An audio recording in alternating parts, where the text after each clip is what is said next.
வணக்கம். Welcome to கதை திரட்டு. இந்த வீடியோல நம்ம என்ன கதை கேட்க போறோம்னா, நீ இல்லாமல் நான் இல்லை கதையின் 11வது பகுதி. நம்ம சேனலை இதுவரைக்கும் சப்ஸ்கிரைப் பண்ணாதவங்க சப்ஸ்கிரைப் பண்ணுங்க. பக்கத்தில் இருக்கிற பெல் ஐகானை கிளிக் பண்ணி ஆல்ங்கிற ஆப்ஷனை ப்ரெஸ் பண்ணுங்க. நான் போடுற கதைகளை உடனுக்குடனே நீங்க கேட்கலாம். வாங்க கதைக்குள்ள போகலாம். காரை ஸ்டார்ட் செய்து ஒரு கையால் வண்டியை ஓட்டிக்கொண்டே மற்றொரு கையை திவ்யாவின் கையோடு பிணைத்து கொண்டிருந்தான் சுரேஷ். கார் நெடுஞ்சாலையை தொட்டதும், இந்த நாள் என் வாழ்நாளில் மிகவும் சந்தோஷமான நாள். இதை என்னால் மறக்கவே முடியாது. நம் திருமணம் முடிந்ததும் முதலில் இங்குதான் வரணும். நீ என்ன சொல்ற திவ்யா என எக்ஸாக்ட்லி என் 5 ஆண்டு ஏக்கத்தை முடிவுக்கு கொண்டு வந்த பொன்னாள் என்றுதான் சொல்லணும். என் வாழ்க்கையை எனக்கு திருப்பி கொடுத்த நாள் இது என்று உணர்ச்சி வசப்பட்டு சொல்ல, சுரேஷ் அவளின் கையை மென்மையாக அழுத்தினான். ஏன் திவ்யா, போன் செஞ்சா உனக்கு ஏதும் தொந்தரவில்லையே என்றான் கேள்வியாக. என்ன சுரேஷ் இப்படி கேக்குறீங்க? நீங்க போன் செய்யலைன்னு தான் நான் கோபப்படுவேன். எனக்கு தினமும் உங்கள் குரலை கேட்கணும் என்று அவள் ஆசையை வெளியிட, கண்டிப்பா எனக்கும் உன் குரலை தினமும் கேட்கணும். நான் தான் கார்த்திக்கை அடிக்கடி கிண்டல் செய்வேன். ஆனால் இப்போதுதான் தெரிகிறது அவன் ஏன் ஷைலுவை பார்க்க இப்படி தவிக்கிறான்னு என்று சொல்ல, அவளும் ஆமோதித்து அவனது தோளின் மீது சாய்ந்து கொண்டாள். கார்த்திக்கின் வீட்டில் ஷைலுவை அவனின் அறைக்கு அழைத்து சென்று சோஃபாவில் அமர வைத்து அவளின் பிறந்த நாளன்று எடுத்த புகைப்பட ஆல்பத்தை காட்டினான். ஒவ்வொரு போட்டோவுக்கும் கமெண்ட் அடிக்க அவள் சிரித்துவிட்டு பதிலுக்கு கமெண்ட் அடித்து கொண்டே வர, கடைசியில் கிராபிக்ஸில் கல்யாண கோல போட்டோவை பார்த்ததும் பார்வை அதிலேயே நிலைத்து விட்டது. அந்த பக்கத்தை திருப்பாமல் அவள் பார்த்து கொண்டே இருக்கவும், என்னடா நல்லா இருக்கா? இந்த கோலத்துல உன்னை நிஜத்துல நேர்ல பார்க்கணும்னு ஆசையா இருக்கு ஷைலு என்று மென்மையாக கார்த்திக் பேசிக்கொண்டே செல்ல, ஷைலுவை என்னவென்று சொல்ல தெரியாத உணர்வு அவளை தாக்க, மெல்ல நிமிர்ந்து கார்த்திக்கின் கண்களையே நேராக பார்த்தாள். அவள் மனதுள் இனம் தெரியாத மயம் ஒன்று பரவி உடம்பை மெலிதாக நடுங்க வைக்க, அவள் நடுக்கத்தை உணர்ந்தவன் அவளை அருகில் இழுத்து அணைத்து, ஹே என்னாச்சு, ஏன் இப்படி நடுங்குற என்று பதற, அவள் பதில் சொல்லாமல் கார்த்திக்கின் மடியில் சாய்ந்தவள் சிறிது நேரம் கழித்து அவனின் மடியில் இருந்து எழ, என்னன்னு சொல்லுடா, எனக்கு பயமா இருக்கு நீ இந்த மாதிரி இருக்கிறது என்றான் மனம் துடிக்க. என்னன்னு சொல்ல தெரியல கார்த்திக், ஆனா கொஞ்ச நாளாவே மனசுல ஏதோ நெருடலா இருக்கு. என் உள்ளுணர்வு ஏதோ நடக்க போகுதுன்னு சொல்லிக்கிட்டே இருக்கு. அது என்னன்னு தான் தெரியல. அதுவும் இந்த கோலத்துல நம்ம போட்டோவை பார்த்ததும் என்னை அறியாமலேயே என் உடம்பு நடுங்குது. உங்களை பிரிஞ்சிடுவேனோன்னு பயமா இருக்கு என்ற கண்ணீருடன் அவன் மார்பில் சாய்ந்தாள். அவளை தட்டி கொடுத்து, பயப்படாத ஷைலு, என்னைக்கு இருந்தாலும் நீதான் என் மனைவி. இதை யாராலையும் பிரிக்க முடியாது. நீ தைரியமாயிரு. நான் இருக்கிற வரை உனக்கு எந்த கஷ்டமும் வர விடமாட்ட. நீயா பேச சொல்ற வரை நான் காத்திருப்பேன் என்று அவளுக்கு உறுதி கூறினான். பாவம், இந்த வார்த்தைதான் அவர்கள் இருவரின் வாழ்க்கையையும் அழிக்கப் போகிறது என்று தெரியாமல் ஷைலுவின் கலக்கம் தொடர, அவளை தன்மேல் சாய்த்து கொண்டு கீழே போன் செய்து வேலைக்காரனிடம் தேநீர் எடுத்து வர சொன்னான். வேலைக்காரன் முத்து தேநீர் எடுத்துக்கொண்டு மேலே செல்வதை கவனித்து மகாலட்சுமி அந்த தேநீரை வாங்கிக் கொண்டு மகனின் ரூமிற்கு சென்றார். முகம் வெளுத்து கண்களில் கண்ணீருடன் கார்த்திக்கின் மேல் சாய்ந்திருந்த ஷைலுவை கண்டதும் துணுக்குற்று, என்ன ஆச்சு கார்த்திக் ஷைலுவுக்கு என்று பதற, நடந்ததை கூறவும் அவருக்கு, கடவுளே இது என்ன சோதனை, எந்த அளவுக்கு பயப்படுற அளவுக்கு கோழையா இருக்காளே, ஐயோ எல்லாம் நல்லபடியா நடக்கணுமே என்ற தவிப்பு வந்தது. ஷைலுவை எழுப்பி அவளை தேநீர் அருந்த வைத்து தைரியம் சொல்லி சற்று தெளிந்த பிறகு கார்த்திக்கிடம் பத்திரமாக பார்த்து கொள்ள சொல்லிவிட்டு கீழே இறங்கி சென்றார். சிறிது நேரத்தில் அவள் சகஜமாக மெலிதான குற்ற உணர்ச்சி தாக்க, சாரி கார்த்திக், உங்களை கலங்க வச்சிட்டனா, என்னால உங்களுக்கு சந்தோஷமே இல்லதான என்று முடிப்பதற்குள் அவள் இதழ்களை கைகளால் மூடினான். முட்டாள்தனமா பேசாத. நீ என்ன நோயாளியா இல்லை ஊனமானவளா? பொதுவாகவே காதலிக்கும் போது பெண்களுக்கு ஏற்படும் இயற்கையான பயம்தான் இந்த பயம், கலக்கம் எல்லாம் நம் திருமணம் வரைதான். அதன் பிறகு உனக்கே பயம் என்றால் என்னவென்று தெரியாமல் போய்விடும். அப்புறம் நீ என்னை வாடா போடான்னா கூட ஆச்சரியப்பட மாட்ட என்று சொல்லி சிரிக்க, அவனின் அந்த பாவனையில் அவளுக்கும் சிரிப்பு வர, சீ போடா என்றாள் சிரிப்புடன் முகத்தை மூடிக்கொண்டு. அவள் கைகளை முகத்திலிருந்து பிரித்து எடுத்து, இப்பத்தானே சொன்ன, அதுக்குள்ள போடாங்கிற பத்தியா என்று சிரித்து கொண்டே, சரி உனக்கு என்னென்ன பிடிக்கும், என்னென்ன தெரியும் என்ற பேச்சை மாற்றினான். அவன் கேள்விக்கு யோசித்து, எனக்கு இளையராஜா இசையில எஸ்பிபி அண்ட் ஜானகி பாட்டுகள், இளங்காலை வெயில், மழை, லைட் கலர்ஸ் எல்லாமே, வாசனையான பூக்கள், விநாயகர். அப்புறம் அப்புறம் என்று தயங்க, அவள் சொல்வதை கன்னத்தில் கை வைத்தபடி ஆர்வமாக கேட்டு கொண்டிருந்தவன் அவள் தயங்கவும், அப்புறம் என்று குறும்புடன் கேட்க, மெதுவாக எழுந்து பின்னால் நகர்ந்து கொண்டே, உங்களை பிடிக்கும் என்று சொல்லிவிட்டு திரும்பிக் கொண்டாள். சோஃபாவில் அமர்ந்திருந்தவன் அவளின் பதிலில் எட்டி அவள் கைகளை பிடித்து இழுக்க, ஷைலோ அவன் மடியில் விழுந்ததும், என்ன பிடிக்கும்னு சொல்லிட்டு விலகி போனா என்ன அர்த்தம் என்று சிரித்தவன், சரி உனக்கு என்னென்ன தெரியும் என்றான் அவன் கை வளைவிலே வைத்து கொண்டு. சற்றும் யோசிக்காமல், படிக்கிறது ஆங்கில இலக்கியம்ங்கிறதால கவிதை எழுதுவேன், 6 வருடம் மியூசிக் கற்றுக்கொண்டதால பாடத் தெரியும், சமைக்க தெரியும், கொஞ்சம் டிராயிங் தெரியும் என்று இழுத்துவிட்டு அவ்வளவுதான் என்றாள். நினைச்ச நீ பேசும்போது உன் குரல் மிக இனிமையாக இருக்கும்போது நீ பாடினா நல்லா இருக்குமேன்னு நினைச்சதுண்டு என்றதுமே முகத்தில் பூத்திருந்த சந்தோஷம் சட்டின வாடிவிட, நான் 7ஆம் வகுப்பு படிச்சுட்டு இருக்கும்போது கற்றுக்கொள்ள ஆரம்பித்து 12ஆம் வகுப்பு வரை கற்றுக்கொண்டேன். அதன் பிறகு என்று தயங்கியவள், சில காரணங்களால பாட்டு கிளாஸை தொடர முடியாமல் போயிட்டது என்று மெல்லிய குரலில் சொல்ல, அவள் முகத்தில் அந்த காரணத்திற்குண்டான வேதனை பிரதிபலித்தது. அவளின் வேதனை என்னவென்று புரிந்த காரணத்தினால் அதை மாற்றும் விதமாக, சரி எனக்காக ஒரு பாட்டு பாட, உன் இசை என்னும் இன்ப வெள்ளத்தில் நீந்த ஓடோடி வந்த என்னை ஏமாற்றாதே ஷைலு என்ற வசனம் பேசிவிட்டு கண்களை சுருக்கி பிளீஸ் என அவனின் பேச்சு முகத்தில் திரும்பவும் சந்தோஷத்தை மலர வைத்தது. பாடுவேன், ஆனா சிரிக்க கூடாது என்று அவனிடம் உறுதி வாங்கி கொண்டு MS சுப்புலட்சுமி பாடிய குறை ஒன்றும் இல்லை என்ற பாட்டை கண்ணை மூடிக்கொண்டு அனுபவித்து பாட, அவளையே பார்த்து கொண்டு அமர்ந்திருந்த கார்த்திக் இசையில் மெய் மறந்து கண்ணை மூடிவிட, ஏதோ சத்தம் கேட்டு கண்ணை திறந்தவன் தாய் தந்தை இருவரும் நிற்பதை கண்டதும் மகாலட்சுமி வாயில் ஒற்றை விரலை வைத்து ஷ் என சைகை காட்டினார்.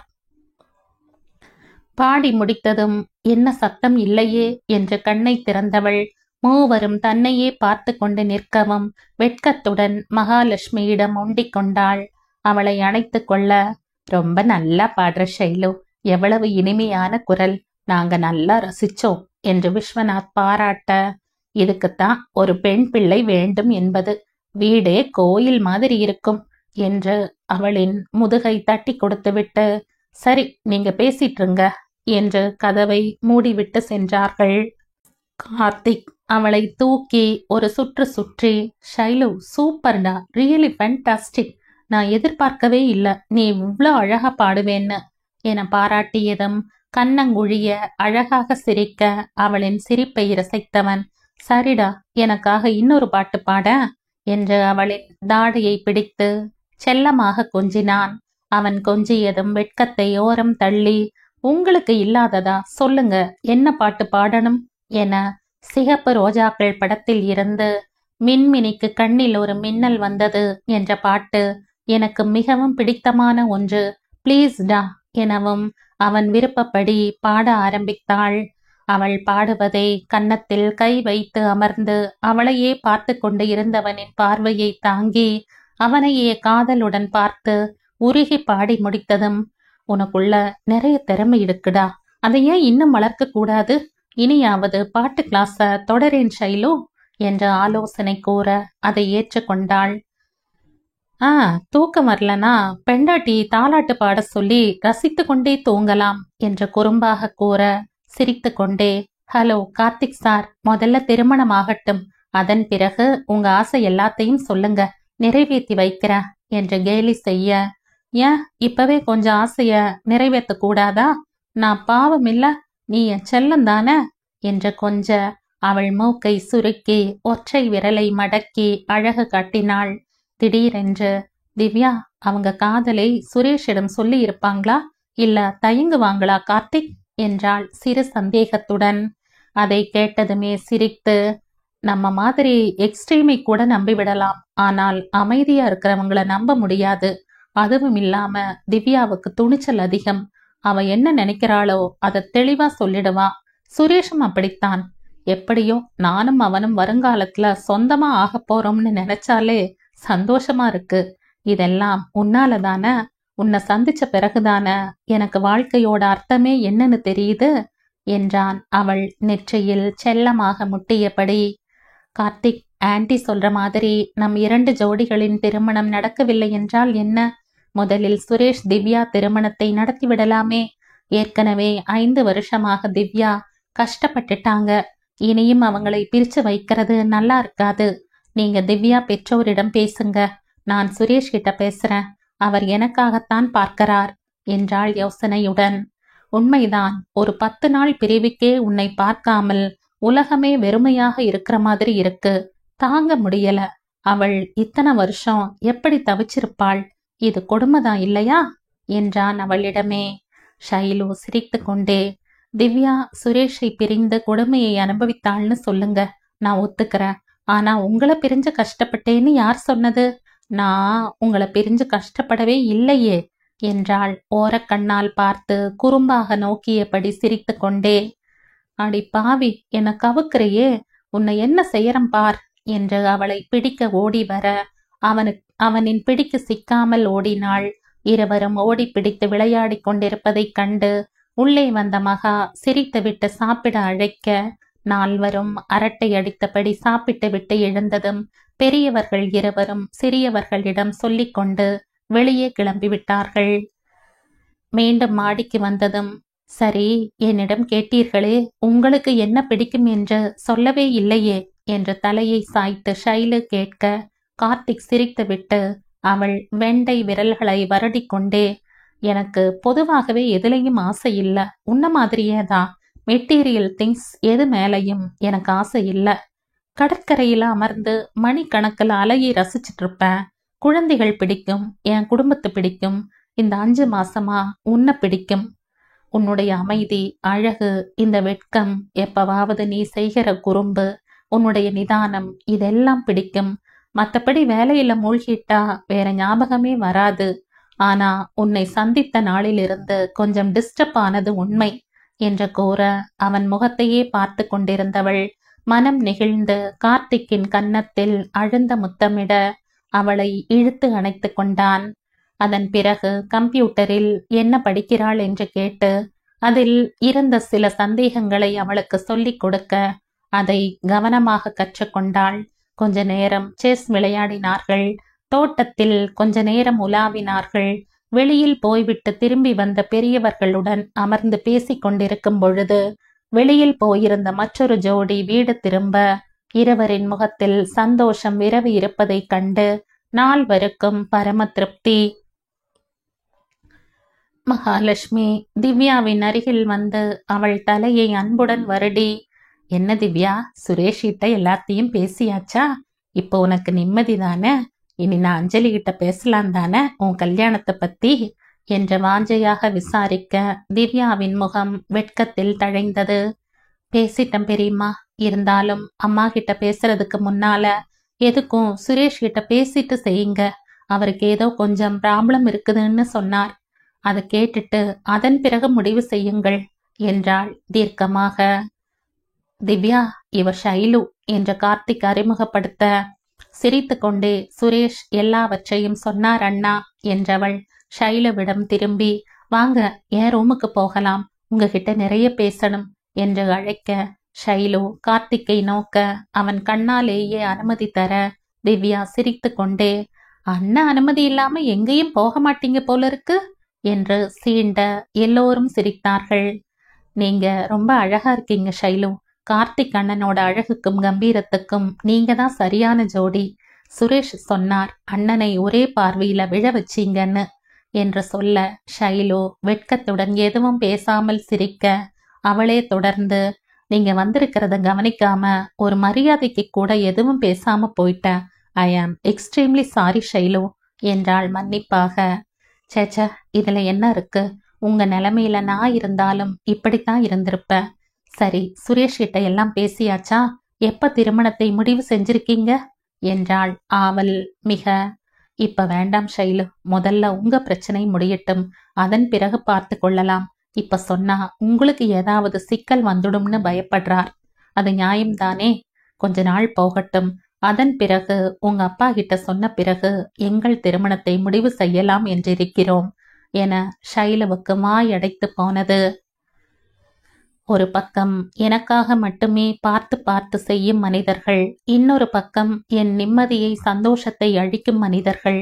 ஏன் இப்படி ஒரு முரண்பாடு என்ற ஆயாசம் நெஞ்சை அழுத்த மௌனமாக அமர்ந்திருந்தாள். அவள் அருகில் அமர்ந்து, என்ன ஷைலு, ஏதா பேசாம இருக்கீங்க? ஏதாவது ப்ராப்ளமா என்றவளின் பரிவான விசாரிப்பிற்கு மெலிதாக புன்னகைத்து, இல்ல திவ்யா, எனக்காக பார்க்க வேண்டாம். உங்கள் திருமணத்தை நீங்கள் முடிவு செய்யுங்கள். நான் சுரேஷ் கிட்ட இது பற்றி பேசுறேன் என்றதும், பரவாயில்ல ஷைலு, இத்தனை வருஷம் அவருக்காக, அவருடைய காதலுக்காக காத்திருந்தேன். இப்போது அது கிடைத்துவிட்ட திருப்தியில் எத்தனை வருஷமானாலும் காத்திருக்க நான் தயார். இன்னும் சொல்லப்போனால் உங்களுக்கு நான் ரொம்பவே கடமைப்பட்டிருக்கேன். உங்கள் அப்பா அம்மா முடிவு செய்த சுரேஷை நீங்கள் வேண்டாம் என்றதால்தான் என் சுரேஷ் அப்படியே திரும்பி என்னிடம் வந்திருக்கிறார். அதே சமயம் கார்த்திக் அண்ணனுக்கு காதலை புரிய வைத்து என்னுடைய காதலுக்கும் சம்மதம் சொல்ல வைத்த உங்களுக்கு எப்படி நன்றி சொல்வது என்றே தெரியவில்லை என்று கூறி அவளின் கையை நன்றியோடு பிடித்து கொண்டாள். இது எதுவுமே நான் செய்யவில்லை, தானாகவே நடந்தது. எனக்கு எதற்கு தேங்க்ஸ் என, maybe, but you are the main person for all those events என சன்னமாக புன்னகைத்தாள். கார்த்திக்கின் வீட்டில் விடை பெற்று இருவரும் வீட்டுக்கு கிளம்ப திரும்பும் வழியில் விக்கிக்கு போன் செய்துவிட்டு மௌனமாக வந்த ஷைலுவை கூர்ந்தவன், என்ன ஷைலு, அமைதியா வர்ற? எப்படி இருந்தது இன்றைய நாள்? கார்த்திக் சொன்னா நீ அவன் கூட வெளியில வர்றதுக்கு பயப்படுறேன்னு. ஏன் ஷைலு, யார் பார்க்க போறாங்க? தைரியமா வந்திருக்கலாம் இல்லையா? நான் தான் இருக்கனே, அப்புறம் என்ன தயக்கம், பயம் என்றான். எனக்கும் கார்த்திக் கூட வெளியில போக ஆசைதான். ஆனா என் நேரம் எப்படி இருக்கும்னு சொல்ல முடியாதே. நான் அவர் கூட போய் அதை யாராவது பார்த்து நம்ம வீட்டுல சொல்ல நான் கஷ்டப்பட்டாலும் பரவாயில்ல. கார்த்திக்குக்கும் இதுல அசிங்கம். அவர் எதுக்கு என்னால மத்தவங்க கிட்ட அசிங்கமோ கஷ்டமோ படணும்? அதான் வேண்டாம்னு சொல்லிட்டேன். என் கவலை அது இல்லை சுரேஷ் என்றவள் காரின் வெளிப்பக்கம் திரும்பி வேடிக்கை பார்க்க ஆரம்பித்தாள். அவனுள் ஆச்சரியம் மலர, என்ன ஆச்சு விளக்கு என்று யோசித்தபடியே, என்னம்மா ஒண்ணுமே பேசாம வர்ற? வேற என்ன கவலை உனக்கு? என்கிட்ட சொல்லக்கூடாதா? கார்த்திக் எதுவும் சொல்லிட்டானா? அவன் உன்கிட்ட அப்படி பேச மாட்டானே. வேறு என்னதான் விஷயம்? சொல்லு ஷைலு என்ற காரை ஓரமாக நிறுத்தினான். அவனின் கனிவில் கண்கள் கரை கட்ட கை விரல்களை முறுக்கியபடி, என்னால உங்களுக்கு எவ்வளவு தொல்லைகள் சுரேஷ். இத்தனை வருஷம் கழிச்சு உங்களை ஆசையோட எதிர்பார்த்த திவ்யாவை உங்களால சீக்கிரம் கல்யாணம் செய்து கொள்ள முடியாதுன்னு நினைக்கும் போது எனக்கு கஷ்டமா இருக்கு. என்ன பிரச்சனை வந்தாலும் பரவாயில்ல சுரேஷ், நீங்க அப்பா கிட்ட எனக்கு இதுல இஷ்டம் இல்லைன்னு வெளிப்படையா சொல்லிடுங்க என்றாள் வேதனை நிறைந்த குரலில். அவளின் பேச்சில் ஏதோ ஒன்று பிறழ, எனக்காக இப்படி வேதனைப்படுகிறாளே என்ற நெஞ்சம் கசிய, முதலில் இவளை நார்மல் நிலைமைக்கு கொண்டு வரணும் என்று நினைத்தவன், ஷைலுமா, இதுல ஊன் தப்பு எதுவும் இல்லை. நம் வீட்டு பெரியவர்களின் ஆசை, இதை தவறு என்று சொல்ல முடியாது. அதனால் இந்த பிரச்சனையை நான் சீக்கிரமே தீர்க்கிறேன். நீ உன் மனதை போட்டு குழப்பிக் கொள்ளாதே, என்னிடம் விட்டுவிடு. முதலில் ஹிட்லர்ஸ் திருமணம் முடிந்ததும் மாமாவிடம் பேசி இதற்கு ஒரு முடிவு கட்டுகிறேன். எதுவாக இருந்தாலும் நானும் கார்த்திக்கும் பார்த்து கொள்கிறோம். அதுவரை நீ கண்டதையும் யோசிக்காமல் கார்த்திக்கை பற்றி மட்டுமே நினை. எனக்கு அது போதும். ஓகே என்று அவள் தலையை ஆதரவாக தடவ ஷைலுவின் முகத்தில் புன்னகை பூத்தது. உன்னை நல்லபடியா பார்த்து கொள்ள சொல்லி கார்த்திக் என்னிடம் சொல்லி இருக்கிறான். இனிமேல் நீ இந்த மாதிரி வேதனைப்படுவது அழுவது எல்லாம் கூடாது. எந்த பிரச்சனையையும் தைரியமாக எதிர்கொள்ளணும். ப்ளீஸ் பி பிரேவ் ஷைலு என்று தைரியம் அளித்துவிட்டு காரை எடுத்தான். அடுத்த 2ஆம் நாளே சுரேஷ் கிளம்பிவிட காயத்ரியுடன் காலேஜ் சென்றவள் எதிரில் வந்த சிவாவை பார்த்து சிநேகமாக புன்னகைக்க அவளை பற்றி விசாரித்தவனுக்கு பதில் கூறிவிட்டு சந்தோஷ் ஸ்வேதாவை பற்றி விசாரித்தாள். எல்லாரும் நல்லா இருக்காங்க, ஒரு நாள் வீட்டுக்கு வாங்கல என்று அழைப்பு விடுத்தான். அவன் அழைப்பிற்கு சிரித்து, நேரம் கிடைக்கும்போது கண்டிப்பா வர என, வருகிறேன் அல்ல வருகிறோம்னு சொல்லுங்க என ஷைலுவின் புருவம் கேள்வியாக உயர்ந்தது. புரியல? நீங்களும் கார்த்திக் அண்ணனும் கண்டிப்பா வரணும் என்ற சிவாவின் பேச்சு தர்ம சங்கடத்தை உண்டாக்க பதிலாக சிரிப்பை கொடுத்துவிட்டு கிளாஸுக்கு சென்றாள். புது கிளாஸ், புது விரிவுரையாளர் என்பதால் எல்லாமே சுவாரஸ்யமாக இருந்தது. சகோதரிகள் இருவரும் கல்யாண மயக்கத்தில் இருந்ததால் தற்காலிகமாக ஷைலுவை வறுத்தெடுப்பதை மறந்துவிட்டு ஷாப்பிங், பியூட்டி பார்லர் என்றிருந்ததால் அவளுக்கும் நாட்கள் நிம்மதியாக கழிந்தது. அந்த வார புதன்கிழமை காலையில் வீடே நடமுடலாக இருந்தது. ஷைலுவும் ஆவலுடன் அக்காவின் மாப்பிள்ளைகளை பார்க்க காத்திருந்தாள். அன்று காலேஜுக்கு பாதி நாள் லீவு போட்டு வீட்டுக்கு வந்தவள் வீட்டில் நிறைந்திருந்த சொந்தங்களை கண்டதும் எல்லோரிடமும் மரியாதைக்கு பேசிவிட்டு தன் ரூமிற்கு சென்று முகம் கழுவிக்கொண்டு கூந்தலை பின்னிக் கொண்டிருந்தவளை தேடி சுஜா வரவும் புன்னகையுடன் நோக்கினாள். என்னம்மா, என்ன விஷயம்? நான் ஏதாவது செய்யணுமா? அக்கா எல்லாம் ரெடி ஆகிட்டாங்களா? இருங்க, தோ 5 நிமிஷத்துல ரெடியாகி வந்துடுற என்று படபடவென்று பேசியபடி வேகமாக பின்னலை போட தாய்க்கோ தர்ம சங்கடமாக இருந்தது. தன் ஒப்பனையை தொடர்ந்தபடி கண்ணாடி வழியாக தாயை நோக்க அவர் தயக்கத்துடன் கையை பிசைந்து கொண்டு நிற்கவும் ஷைலுவின் புருவங்கள் கேள்வியாக நெறிந்து, என்னம்மா என்றாள் ஓர் அழுத்தத்துடன். அப்பொழுதும் அவர் தயங்கிக் கொண்டே, ஷைலு, நான் சொல்றத நீ புரிஞ்சுக்குவேன்னு நினைக்கிறேன் என்றவர் சிறு இடைவெளி விட்டு, மாப்பிள்ளை வர நேரத்துல நீ இங்க இருக்க வேணாம். நல்லியும் சதுவும் சண்டை போடுறாங்க. நானும் அப்பாவும் எவ்வளவோ சொல்லி பார்த்துட்டோம், கேட்க மாட்டேங்கிறாங்க என்று மேலே தொடர முடியாமல் நிறுத்திவிட்டார். அதனால என்றவளுக்கு குரலே எழ மறுக்க மகளின் கையை பிடித்து, ப்ளீஸ் ஷைலு, நீயாவது புரிஞ்சுக்கோமா என்றார் கண்ணீருடன் கெஞ்சுதலாக. மனதில் இனம் புரியாத வேதனை அழுத்த கண்ணீருடன் வேதனையை விழுங்கி, சரிம்மா, அவங்க ஆசைப்படியே நான் இங்க இருக்கல. நான் மகாலட்சுமி ஆண்டி வீட்டுக்கு போறேன். நீங்க எல்லாரும் போனதும் எனக்கு ஃபோன் பண்ணுங்க, வரேன் என்று சொல்லி வேகமாக கிளம்பி விக்கியை அழைத்து கொண்டு சென்று விட்டாள். விக்கிக்கும் விஷயம் தெரிந்து ஆத்திரம், ஆனால் ஒன்றும் சொல்ல முடியாத நிலைமை. மௌனமாக ஷைலுவை கார்த்திக் வீட்டில் இறக்கிவிட்டு, இங்கேயே இரு ஷைலுக்கா, நான் வந்து உன்னை அழைச்சுக்கிட்டு போறேன் என்ற வாசலோடு கிளம்பிவிட்டான். மனபாரத்துடன் வீட்டு மணியை அழுத்த வேலைக்காரன் முத்து வந்து நிற்பதைக் கண்டு ஆச்சரியத்துடன், என்ன முத்து, நீங்க வந்து திறக்கிறீங்க, ஆன்டி இல்ல என, முதல்ல நீங்க உள்ள வாங்கம்மா. அம்மா, ஐயா, சின்னம்மா எல்லாரும் கல்யாணத்துக்கு போயிருக்காங்க. சின்ன ஐயா மட்டும் மேல இருக்காங்க, நீங்க மேல போங்க என்றான் முத்து அன்புடன். மாடி ஏறி சென்று கதவை தட்டி அனுமதி கேட்க, எஸ் கமின் என்ற அவனின் கம்பீர குரல் கேட்டு உள்ளே செல்ல லேப்டாப்பில் வேலையாக இருந்தவன் அந்த நேரத்தில் ஷைலுவை கண்டதும் ஆச்சரியத்துடன் லேப்டாப்பை மூடி வைத்துவிட்டு, ஏய் மை ஸ்வீட் ஷைலு, என்னடா திடீர்னு வந்து இன்ப அதிர்ச்சி கொடுக்கிற என்று அவளை கைப்பிடித்து அழைத்து வந்து சோஃபாவில் அமர வைத்தான். அவள் அமர்ந்து தலையை 2 கைகளாலும் தாங்கி பிடித்து கொண்டு இருப்பதை பார்த்தவன் துணுக்குற்று, என்ன ஷைலு, என்ன ஆச்சு? ஏன் மூட் அவுட்டா இருக்க? இது காலேஜ் விடுற டைம் ஆச்சே, நீ வீட்டுக்கு போகல? கையில புக்ஸே இல்ல? என்னதாண்டா நடந்தது என்று விசாரிக்க அவள் பதில் சொல்லாமல் எழுந்து பால்கனி பக்கம் செல்ல கார்த்திக் அவள் கையை பிடித்து அவன் பக்கம் திருப்பி, ஏமா, ஏன் எதுவும் சொல்லாம இருக்க என்றான் மென்மையாக. கழிவிறக்கத்தில் அழுகை முட்டிக்கொண்டு வர அதை அடக்கி மெல்லிய குரலில், அக்கா 2 பேருக்கும் நிச்சயதார்த்தம் என்கிறதால காலேஜுக்கு பாதி நாள் லீவு போட்டுட்டு வீட்டுக்கு போனேன். ஆனா நான் அங்க இருக்க கூடாது என்கிறது அவங்களோட விருப்பம் என்று சொல்லி முடிப்பதற்குள் அவளின் பெரிய விழிகளிலிருந்து 2 நீர்த்துளிகள் விழ அதை கார்த்திக் மாறாமல் மறைத்தாள். அதை கேட்டதும் அவளின் மன போராட்டம் புரிந்து நெஞ்சு கொதிக்க, ச, என்ன குரூரமான மனசு என்ற கோபம் வந்தது. இப்போது இதை பற்றி நாம் ஏதாவது பேசினால் அழுகையின் விளிம்பில் இருக்கும் இவள் நிச்சயம் உடைந்து விடுவாள். முதலில் இவளை நார்மல் நிலைக்கு கொண்டு வந்த பிறகு மற்றதை பேசிக் கொள்ளலாம் என்று முடிவு செய்தான்.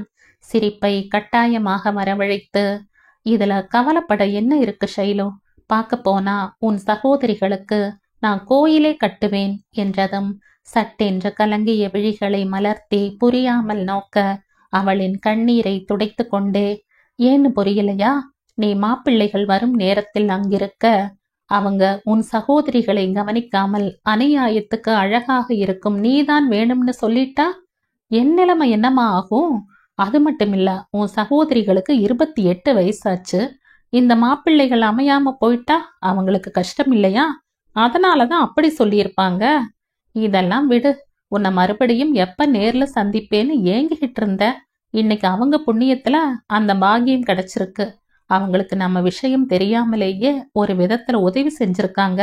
அதுக்காக கோயில் கட்டலாம் தானே என்று விளக்க, சு, போங்கப்பா என்று சிணுங்கினாள். பின்ன என்னடா, இப்படி ஒரு வாய்ப்பை ஏற்படுத்தி கொடுத்ததற்காக சந்தோஷப்படாம அழுகாச்சி பொண்ணா இருக்கையே? எனக்கு அழுகாச்சி ஸ்டைல் வேண்டாம், எப்பவும் வெக்கத்தோட இருக்கும் ஷைலு தான் வேணும் என்று ஒரு புருவத்தை தூக்கி அவளை சீண்ட ஷைலுவின் முகத்தில் புன்னகை மலர்ந்தது. கார்த்திக் சொன்னபடி யோசித்ததில் சகோதரிகளின் மேல் வருத்தம் போகவில்லை என்றாலும் கார்த்திக்கை சந்திக்க வாய்ப்பு கிடைத்ததற்காக மகிழ்ச்சி தலை தூக்க, நான் இப்படி யோசிச்சே பார்க்கல கார்த்திக், எப்படியோ என்ன கன்வின்ஸ் செஞ்சிட்டீங்க, பயங்கரமான கில்லாடிதான் நீங்க என்று அவன் நெற்றியில் செல்லமாக முட்டினாள். அவள் தலையில் செல்லமாக தட்டி, இங்க சாம்பல் கலர்ல மூளை ஒன்று இருக்கும், அது கொஞ்சம் கம்மியா இருக்கு என்று அவளை சீண்ட அவன் அணைப்பிலிருந்து விலகி சோஃபாவில் அமர்ந்து கொள்ள அவனும் அவள் பக்கத்தில் அமர, பரவாயில்ல, எனக்கு இல்லைன்னா என்ன, அதான் உங்களுக்கு நிறைய இருக்கே, அது போதும் என்று திருப்பி கேலியா கூறியவள் நினைவு வந்தவளாக, வீட்ல எல்லாரும் எங்க, நீங்க இன்னைக்கு ஆபீஸ் போகலையா என்றாள். எல்லாரும் மதுரைக்கு ஒரு கல்யாணத்துக்கு போயிருக்காங்க. எனக்கு ஆபீஸ்ல நிறைய வேலை இருந்ததால நான் போகல. பொதுவாகவே நான் சொந்தக்காரங்க கல்யாணத்துக்கு போக மாட்டேன். இன்னைக்கு காலையில் ஆபீஸ் போனேன், தலைவலியா இருந்ததால கொஞ்சம் சீக்கிரமே வந்துட்டேன் என்று சொல்லி முடிப்பதற்குள் ஷைலு பதறிவிட்டாள். சாரி கார்த்திக், இந்த சமயத்துல நான் வேற உங்களை தொந்தரவு செஞ்சுட்டேன். ஏதாவது சாப்பிட்டீங்களா, மாத்திரை போட்டீங்களா என்ற அக்கறையுடன் விசாரிக்க கார்த்திக் அவளின் பதட்டத்தை ரசித்து சிரித்து கொண்டே, எனக்கு ஒண்ணும் இல்ல ஷைலு, ஜஸ்ட் தலைவலி, அது போயிடும். சமையல் செய்யற அம்மா இன்னைக்கு அவங்க மகளுக்கு பிரசவ வலி எடுத்ததால சொல்லிட்டு போயிருக்காங்க. நாளைக்கு தான் வருவாங்க. அதுக்குள்ள அம்மாவும் வந்துடுவாங்க. இன்னைக்கு மத்தியானம் ரெஸ்டாரண்ட்ல சாப்பிட்டேன், நைட்டும் அங்கதான் போகணும் என்றான் விளக்கமாக. நீங்க எங்கேயும் போக வேண்டாம், இப்ப வேலை ஏதும் இல்லைன்னா கீழே இறங்கி வாங்க என்று அவனை அழைத்து கொண்டு இறங்கி வந்து சோஃபாவில் அமர வைத்து விட்டு சமையல் அறைக்கு சென்று காஃபி தயாரித்து கொண்டு வந்து ஒரு தலைவலி மாத்திரையுடன் கொடுத்து வற்புறுத்தி போட வைத்தாள். உங்களுக்கு என்ன பிடிக்கும்னு சொல்லுங்க, செஞ்சு தர என்று கேட்டு அவன் மறுத்தும் கேளாமல் அவனுக்கு பிடித்தமான சப்பாத்தியும் மஷ்ரூம் பனீர் மசாலாவும் செய்து அவனுக்கு பரிமாற அவளையும் பக்கத்தில் அமர வைத்து சாப்பிட வைக்க இருவரும் பேசிக்கொண்டே சாப்பிட்டு முடித்ததும் அவளுடன் சேர்ந்து எல்லாவற்றையும் ஒழுங்கு செய்துவிட்டு அமர்ந்த கார்த்திக் அவளை கிட்டே இழுத்து அவள் தோளில் கை போட்டு அணைத்து, சூப்பர் ஷைலு, ஃபர்ஸ்ட் கிளாஸா சமைக்கிற. பழகியும் பார்த்தாச்சு, பாட்டும் கேட்டாச்சு, சமையலையும் சாப்பிட்டு பார்த்தாச்சு, அப்புறம் என்று கண் அடித்து கிறங்கிய குரலில் இழுக்க, ஆ, அப்புறம் ஒண்ணுதான் பாக்கி, படவா ராஸ்கல் என்று கூறி சிரித்தாள்.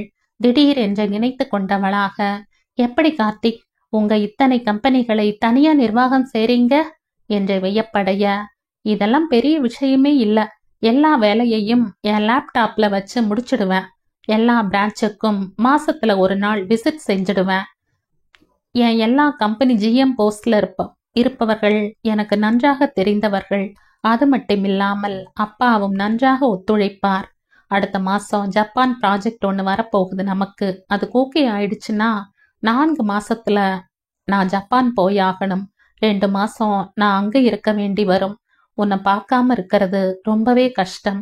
ஆனா என்ன செய்யறது, போய்த்தானே ஆகணும். நிறைய லாபம் வரும். அப்பதானே என் செல்லம் உன்னை நினைச்சு பார்க்க முடியாத அளவுக்கு நல்லா வச்சிருக்க முடியும். அதுக்குள்ள கல்யாணம் ஆயிட்டா உன்னையும் அழைச்சிட்டு போகலாம். ஆனா உன் படிப்பு முடிய 1 வருஷம் ஆகிடும்.